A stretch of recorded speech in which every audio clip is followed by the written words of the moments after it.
You're too busy living it. But recognizing the pattern of events in your life, the ebbs and flows of your story, can make a huge difference, both in your future and in how your story ultimately ends.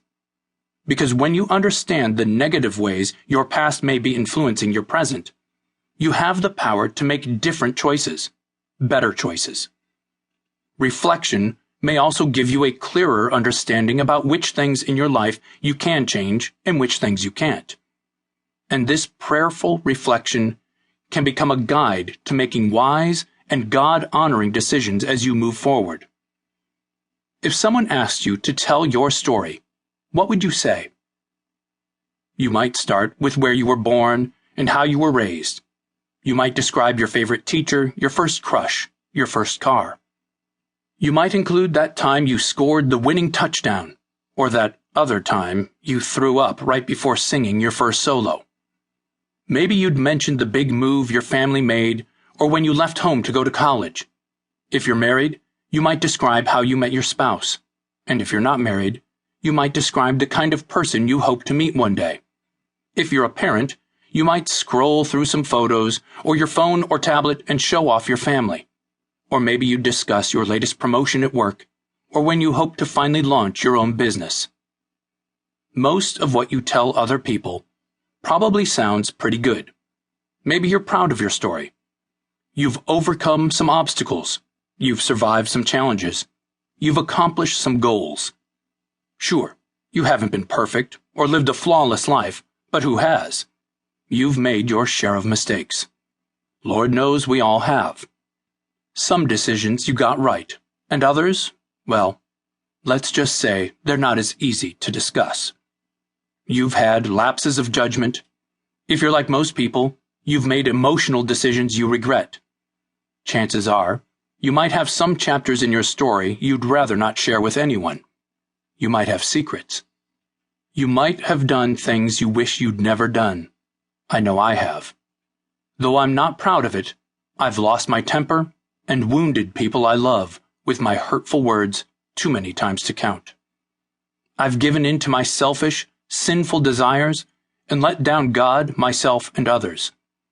I've neglected my family at times, giving too much of my heart to the church.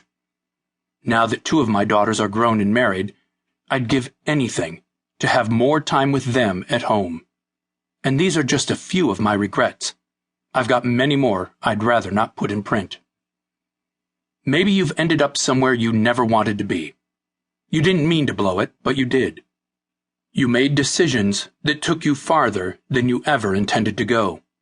You did some things that cost you more than you ever thought you'd have to pay. You hurt people.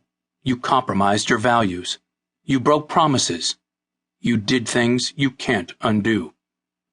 There are no do-overs like when you were a kid on the playground. Sometimes you skip over those dark chapters of your life. Other times you embellish your stories on the fly, making a version you like better than the truth. You brush past the ugly parts and tell the happier highlights. When you're honest, you know that the truth about your story weaves all of your decisions together, some good, some not so good, and some still uncertain. No matter how you describe your story, there's good news. The story is not over. It's not too late to change the story that you'll tell one day. Regardless of what you've done, or haven't done, your future is still unwritten. You have more chapters to write, more victories to win, more friends to meet, more of a difference to make, more of God's goodness to experience. Even though you may not like the plot so far, with God's help, you can transform your story into one you're not ashamed to share. You can start something new. While events cannot be unwritten, they can be redeemed. No matter how desperate, uncertain, afraid, or stuck you may feel right now, your story isn't over. You may think your story is tragic, or unbelievable, or horrific, or boring, or funny, but you don't know how it ends. It's not too late to change. Your best decision is the next one that will help you be the person God created you to be. 1.2. Start where you are. Just last week, I talked to a buddy.